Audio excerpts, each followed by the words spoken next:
Well, hello there, fellow garden adventurers. This is Kelly at K2 Garden Adventure. So, this quick little snippet is just me adding some more of this beautiful blue Pericallis to the flag garden. I planted 2 of them about a week ago, and I saw some more. They got some more in at the store, and I said, hey, there's a blank spot that could really use some more blue. So one is going to go right there, and the other one is going to go right there. So it looks like there's already drip to the area. So this is just a matter of digging a hole and dropping the plants in, and then watering them in. So I'm going to do that right now. And here's what the flag garden looks like currently. We've got those 2 blue Pericallis on both sides. The red and white Supertunias are looking amazing. The blue pansies are hanging in there. We've got our first red geranium blooms, and it looks like some of the other fun stuff is getting ready to bloom. Here we have some Wizard of Oz Veronicas, and it looks like we've got some, what are these, the white daisies, I believe. Yeah, some white daisy mays. The Beyond Midnight Caryopteris are still there. It looks like the white phlox survived and is growing back. So this is just gonna keep looking better and better. And we even got the red patio roses looking nice, and the white sweet alyssum and filling in lots of blanks. So anyways, just wanted to show how great everything is going here in the flag garden.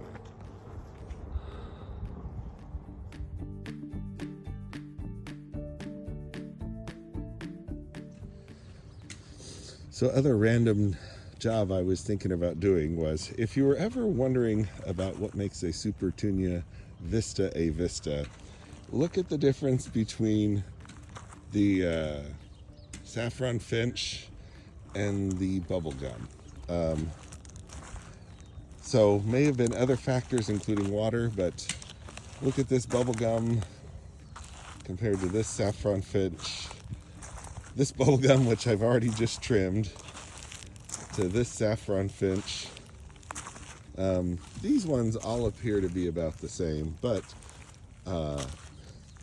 over on this side, where I don't know, maybe they were getting more water or less water because they're on a different drip line, but here you can see this is my happiest saffron finch, and there's my happiest bubblegum. The Bordeaux's were just recently planted, so not a fair comparison, but that is what makes a vista a vista. And then even among the vistas, bubblegum, I guess, is considered the most super of the Supertunias. So what I think I'm going to do is just trim back those bubblegums a little bit, because they actually have the ability to get so large that I don't want them overtaking the Bordeaux's and the saffron finches quite yet.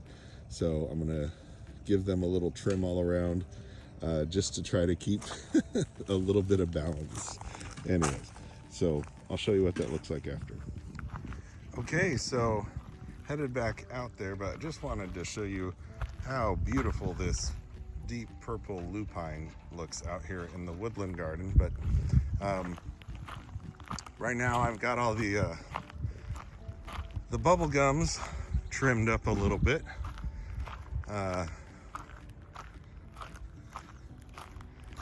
So I'll come around on this side. So over here wasn't an issue. Took some off of this guy. I mean, they're still bigger and everything. This is just trying to give the saffron finches and the Bordeaux's a chance to catch up a little bit. This guy lost about half of his mass, and this guy took a little bit off.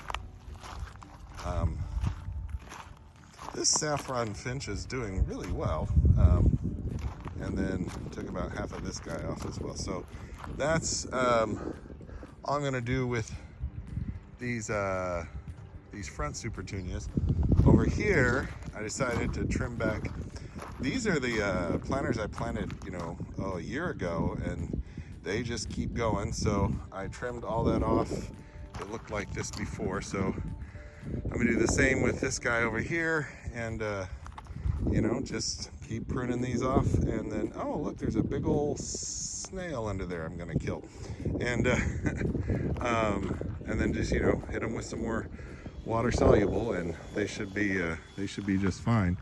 Look at the this is jazzberry and candy tuft, which I had never seen candy tuft before. That's absolutely beautiful. A little concerned about some of these brown spots on this arborvitae. I'll double check to make sure it's getting enough water, but it should be. So that's kind of weird, but I'll double check on that. So, and then kind of neat, these osteospermums in this oh my goodness, and I'm blanking on the name. Dusty Miller. Yeah, this is, I did this 3 years ago, and these still are doing their thing. It's a great color combination. I've got bubblegums in here with that Barbie planter I did, where I had bubblegums and with that pink cordyline.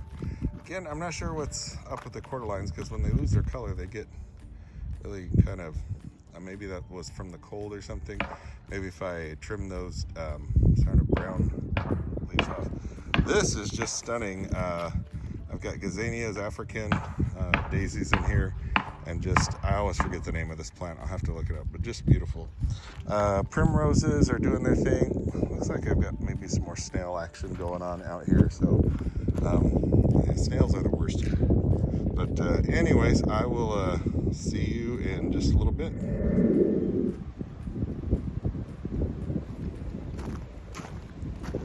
Bonus time travel update on the petunias out front.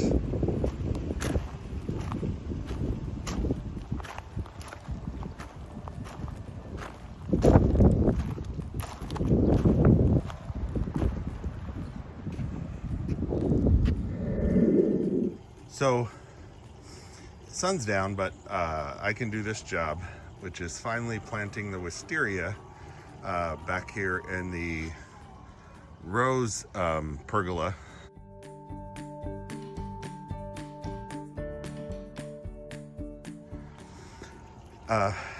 In the evening, it's fine because I've got lots of lights up here. So, the trick about wisteria is it's very aggressive / invasive. So in order to keep it from taking over my fruit orchard back here and everything else, I got a very large container. I had one of these from my previous place, and what I like about this is it has a fairly small bottom. So I centered and leveled out a paver down below for the container to sit on. Then I put some gravel in the bottom, the large rock gravel in the bottom, and then I put a window screen layer on top of that. So that does a number of things. One, it allows make sure that dirt doesn't ever build up underneath the container and the paver, so there'll always be good drainage.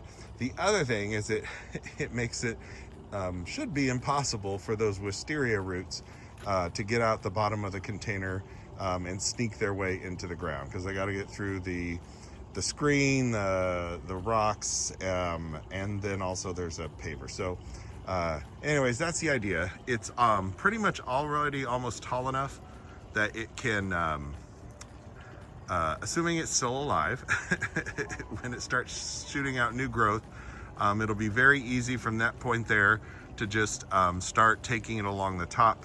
And I want that classic look of the beautiful wisteria flowers hanging down through the roof of the pergola. So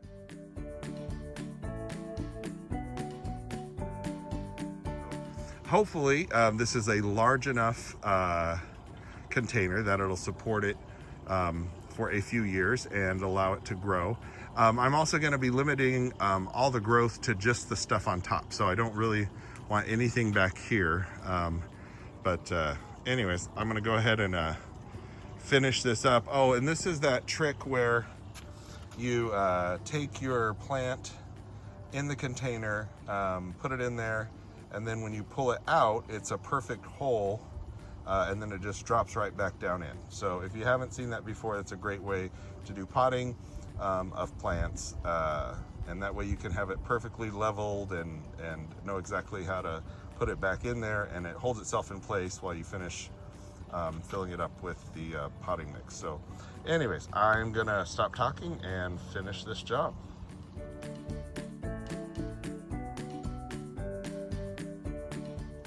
So just like that, I separated it out of its nursery container. Fits perfectly like a glove, and it's in there. I put a little bit of the biotone and fertilizer down in the bottom, dropped it in, and then put another little ring around the top before I fill it up with potting mix, so it can get the roots at the very bottom, and also as it soaks down, encourage good root growth all the way down. So, all right, I'll stop talking so I can finish this project. Okay, so I'm all done with the wisteria, and even reposition the picnic tables so they're nice and centered, because the wisteria is centered, and that makes my OCD feel better. And went ahead and pre-plumbed it with some drip. I'm for sure gonna put some pretty annuals in there when I figure out what I want. And again, fingers crossed that this guy is still alive. I don't see any green, but you know, it should still be alive. I mean, it never dried out, and it did get a little bit of water throughout the winter. So anyways, fingers crossed. If not, I have to take it back to the nursery and get another one. So here is the time travel update on the wisteria. As you can see, I've trimmed it up a little bit, and also released it from its shackles. Happy to report that it is still alive. It is leafing out, so we have some life on this wisteria.